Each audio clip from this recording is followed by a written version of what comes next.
Quality or consistency, if you're going to have to pick one of the two.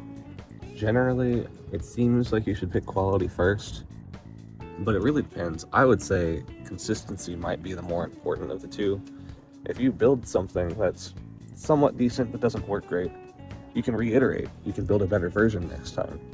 I mean, you could just spend 10 years trying to make sure that, oh, here's the design. I'm rehashing the design. But there's also going to be some garage mechanic who just tries random crap out, and he is trying his best, but he's going to reiterate faster than you can. And that guy is going to put out a better product before you can over the long term.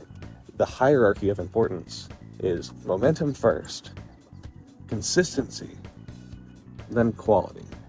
But that's not to say it's in an order of operations, but don't hesitate in the name of perfection. I had an acquaintance, he has passed now, but he was that garage tinkerer, garage mechanic, mad scientist type.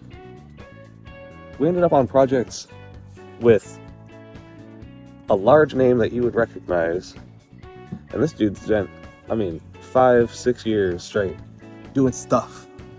He did not have an engineer. He himself was not an engineer. He did not have a degree. He did not have a true lab. This dude set up in his garage.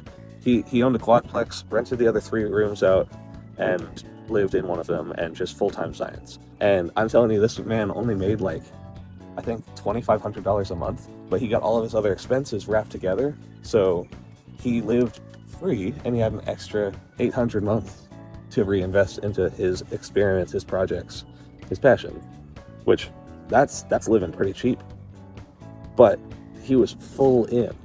So when Big Guy came through and decided, hey, I need someone to work on this project, this dude had been tinkering in it forever. And Big Guy knew, all right, he doesn't actually have all of the specifications. He doesn't have the terminology. He doesn't have the lingo and technobabble needed. But he also has more experience than any of the other degree scientists in this field right now.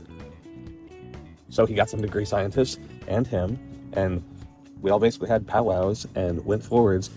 This dude was wrong all of the time about why things happened. His scientific knowledge was off. It was wrong.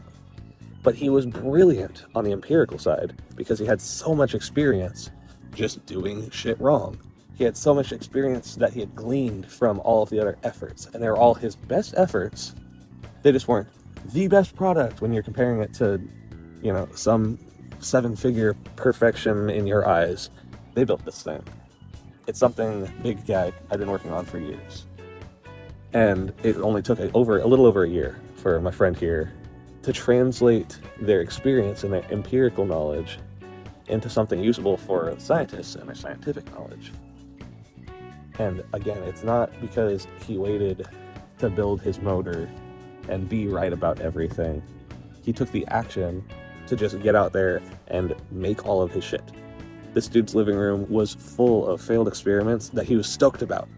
Full of messy, there's components, there's diodes, wires, battery acid, weird random chemicals that I had to inform him, please don't mix this, you'll die. But he was just always making moves. He was never sitting still. And if you are hesitating between, hey, should I go ahead and post this? Should I go ahead and make this? Should I throw this event? Should I start this business? Should I anything? And it's related to your end goal. Don't hesitate, just do it. Even if it sucks, just do it. You'll get better next time. Because that is the long play. The short play, if you need an immediate turnaround, yeah, you want to spend a little more time on quality. But as far as the long play, people forget multiple days out of the prior year. They're going to forget multiple things you did out of the prior years. But they're going to remember that you did things. They might forget the specifics, whether it was great or not, but they will remember that you did something. Once you do have a little bit more of a footwork established, that's where you can lean in and spend extra time on your quality. But if you're trying to build momentum, just build it. That is the most important thing. Inertia is going to fight you or help you. Choose to let it help you. Build the inertia up, get your momentum going, and then work with it. But do not hesitate in the name of perfection. That shit's not real.